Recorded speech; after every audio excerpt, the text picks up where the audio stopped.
MMA ချိုးဝိုင်းနဲ့နောက်တစ်ချိန်ပြန်လည်ဝင်ရောက်လာတော့မယ့်ချန်ပီယံဟောင်းကြီးအွန်လိုင်းဆန်နဲ့ဂျော်ရှွာဗန်ရဲ့မကြခင်မှာတွေ့ရတော့မယ့်ချန်ပီယံကပတ်ကာကွယ်ပွဲတဲ့သတင်းလေးနဲ့မြန်မာကတော်ပြုဖိုက်တာတွေရဲ့ထူးခြားတဲ့အကြောင်းတွေကိုပုံမှန်တင်ဆက်ပေးနေတဲ့ channel လေးဖြစ်ပါတယ်။ဒါကြောင့်မလို့ MMA လောကစိတ်ဝင်စားတဲ့ပရိသတ်တွေဆိုတော့ကျွန်တော်ရဲ့ channel လေးကို like and subscribe လုပ်ထားဖို့မြတ်တယ်ခဲ့နေပါတယ်ခင်ဗျာ။ဟုတ်ကဲ့ပါကျွန်တော်ဒီနေ့ပရိသတ်တွေစီကိုချပြပေးခြင်းတဲ့သတင်းကတော့မကြခင်မှာချိုးဝိုင်းနဲ့ပြန်လည်ဝင်ရောက်လာတော့မယ့်မြန်မာကုံဆောင်ဖိုက်တာကြီးအွန်လိုင်းဆန်ရဲ့ပွဲအကြောင်းနဲ့တိတ်မကြခင်ကာလအတွင်းမှာပဲမြင်တွေ့ရနိုင်တဲ့ဂျော်ရှွာဗန်ရဲ့ချန်ပီယံကပတ်ကာကွယ်ပွဲအကြောင်းတွေကိုတင်ဆက်ပေးနေတာဖြစ်ပါတယ်။ကျွန်တော်တို့မြန်မာ MMA လောကမှာဆိုရင်လက်ရှိအချိန်မှာအကျော်ကြားဆုံးကဂျော်ရှွာဗန်လို့ပြောလို့ရတယ်။မြန်မာနိုင်ငံမှာ MMA မျိုးဆက်ကိုချပေးခဲ့တဲ့ဖိုက်တာကြီးကအွန်လိုင်းဆန်လို့ပြောလို့ရတယ်။အွန်လိုင်းဆန်ကြောင့်ကျွန်တော်တို့မြန်မာတိုင်းနိုင်ငံလုံးကMMA အားကစားကိုသိလာကြတယ်။ဒီလိုနဲ့ပဲမြန်မာနိုင်ငံကနေပြီးမှအခြားသော martial fighter တွေလည်းပေါ်ထွက်လာခဲ့တယ်။ MMA fighter တွေထဲမှာအချို့ကအောင်မြင်တယ်အချို့ကတော့ကြိုးစားနေစေဆိုတဲ့အနေအထားတွေပဲရှိနေသေးတယ်ဒီထဲမှာ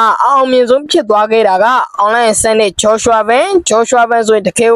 MMA လောကမှာဩဇာအာဏာအကြီးမားဆုံးဖြစ်တဲ့ UFC promotion အချိန်တိုလေးတွင်းမှာပဲချန်ပီယံဆိုတဲ့ဂုဏ်ပုတ်ကြီးကိုရရှိခဲ့တယ်။တစ်ဖက်ကကျွန်တော်တို့မြန်မာကုံဆောင်ဖိုက်တာကြီးကြပြန်တော့လ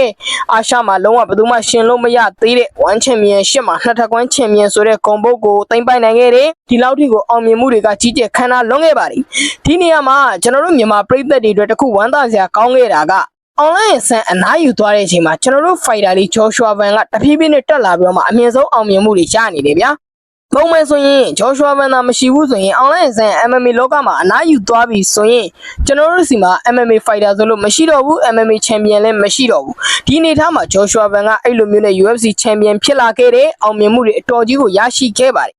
်အွန်လိုင်းဆန်ကပြီးခဲ့တဲ့2025ခုနှစ်အောက်တိုဘာလမှာဇဘက်စတန်ကာဒစ်တန်နဲ့1ချန်ပီယံရှစ်မှာနောက်ဆုံးပွဲစဉ်အနေနဲ့ The Last Dance ဆိုတဲ့ပုံစံမျိုးနဲ့ထိုးတက်ခဲ့တဲ့အဲ့ဒီပွဲကို promotion ဘက်ကလည်းကြီးကျယ်ခမ်းနားအောင်ပြုလုပ်ပေးခဲ့တယ်။ online ဆန်ကိုတကယ်ကိုမှဗျာခန်းခန်းနားနားနဲ့ကိုနှုတ်ဆက်ခိုင်းခဲ့တယ်။ online ဆန်ကဒုတိယချိန်မှာအလဲထိုးနဲ့အနိုင်ရရှိတယ်။ပြီးတော့ online ဆန်ကို1 championship ဘက်က Hall of Fame ဆိုတဲ့ဂုဏ်ပုတ်ကိုလည်းချီးမြှင့်သွားတယ်။ Gunman Fighter ဆုကိုချီးမြှင့်ခဲ့တယ်။ဒီလိုနဲ့ online ဆန်က MMA လောကကနေလုံးဝအနားယူသွားပြီလို့ကျွန်တော်တို့ပြည်သက်တွေကသိထားတယ်။ဒါပေမဲ့မကြသေးခင်ကကျွန်တော်တို့ကြားလိုက်ရတဲ့သတင်းကကျွန်တော်တို့တော့ယုံကျင်စရာမကောင်းတော့တဲ့ online ဆန်ပြန်လာပြီဆိုတဲ့အကြောင်းပါ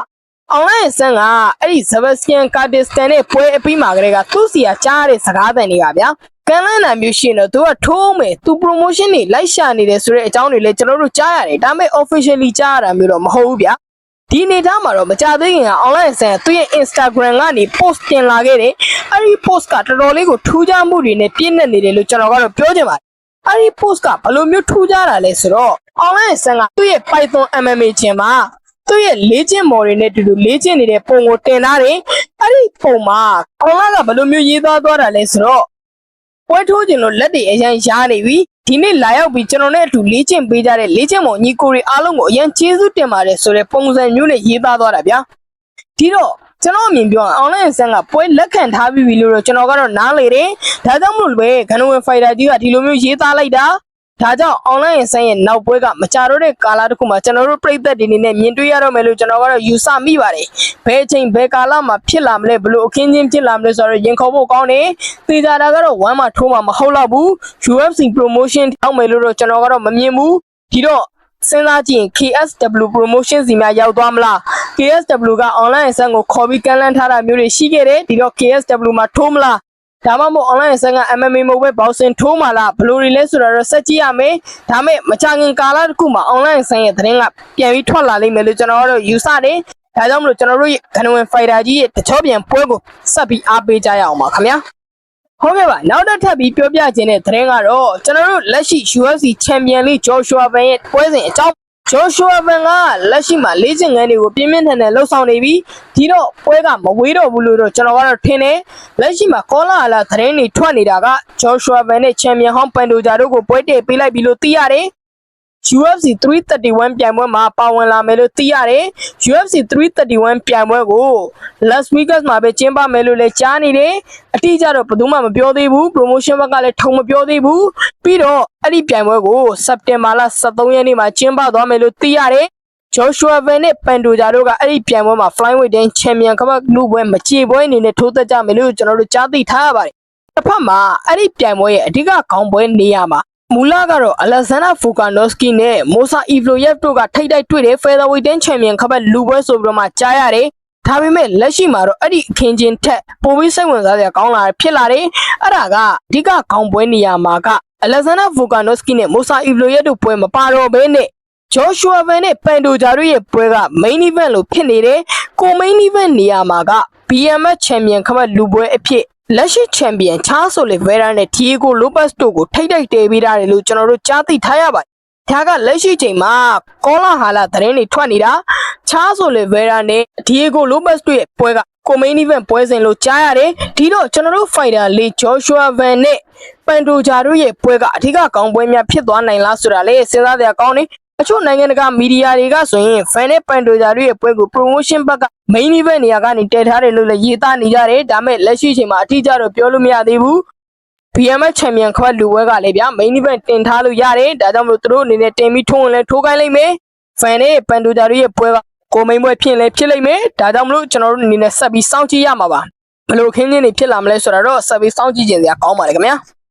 ဟုတ်ကဲ့ပါဒါကတော့ကျွန်တော်တို့မြန်မာကုံဆောင်ဖိုင်တာလေးဂျော်ရှူအာဗန်ချန်ပီယံခပတ်ကာကွယ်ပွဲကစက်တင်ဘာလမှာကျင်းပမယ် UFC 331ပြိုင်ပွဲမှာပါဝင်လာနိုင်ကြီးတော်တော်မြင့်နေပြီဆိုတဲ့အကြောင်းကိုပြောပြတာမကြခင်မှာလေး online ဆိုင်ရဲ့ပွဲကလည်းရှိနေတယ်ဆိုတဲ့အကြောင်းကိုပြောပြပေးတာပါဟုတ်ကဲ့ပါနောက်တစ်ထပ်ပြီးကျွန်တော်ပရိသတ်တွေစီကိုချပြခြင်းတဲ့သတင်းက online ဆိုင်ရဲ့ပြိုင်ပွဲဟောင်းကြီး Rainier Derrida ရဲ့ပွဲကလည်းဩဂတ်စ်လမှာကျင်းပမယ် UFC Fight Night ပြိုင်ပွဲမှာပါဝင်လာမယ်ဆိုတဲ့အကြောင်းကိုပြောပြခြင်းတာဖြစ်ပါတယ်Rainier Derrida ကပြီးခဲ့တဲ့နောက်ဆုံးထိုးသက်ခဲ့တဲ့နှစ်ပွဲဆက်တိုက်သူ့အနေနဲ့ရှုံးပွဲတွေကြုံခဲ့ရတယ်။မူလကတော့1 Championship ကနေသူကပြောင်းလာပြီးချင်းမှာတကယ်ကိုရလက်တွေကောင်းခဲ့တယ်။ဒီလိုနဲ့သူကအဆင့်5အထိကိုရောက်ခဲ့တယ်။ Middleweight တန်းမှာ Champion ဟောင်း Robert Whittaker ကိုတော့မှအနိုင်ယူနိုင်ခဲ့တယ်။နောက်ဆုံးသူတွေးခဲ့တာက online ဆိုင်ရဲ့အနေကလေ့ကျင့်မော်ကြီးဖြစ်တဲ့ Brandon Allen နဲ့တွေးခဲ့တာ။ Brandon Allen နဲ့ပွဲမှာတော့သူကလေးချီမြောင်းပါပဲလုံးဝမထားနိုင်တော့ဘူးမထားနိုင်တော့ဘဲနဲ့အရှုံးပေးသွားတယ်အဲ့ဒီပွဲတွေပြီးမှသူကတော်တော်လေးကိုဝေဖန်ခံခဲ့ရတယ်အဲ့ဒီပွဲပြီးနောက်တစ်ပွဲဖြစ်တဲ့ဘိုဟာယိုနဲ့ထိုးသက်တဲ့ပွဲမှာလဲ Rainier Derrida ကထပ်ပြီးတော့မှ decision နဲ့ရှုံးတယ်ဒီတော့ဒီပွဲက Rainier Derrida အနေနဲ့ middleweight တန်းမှာထိုးသက်တော့မဲ့ပွဲမဟုတ်ဘူး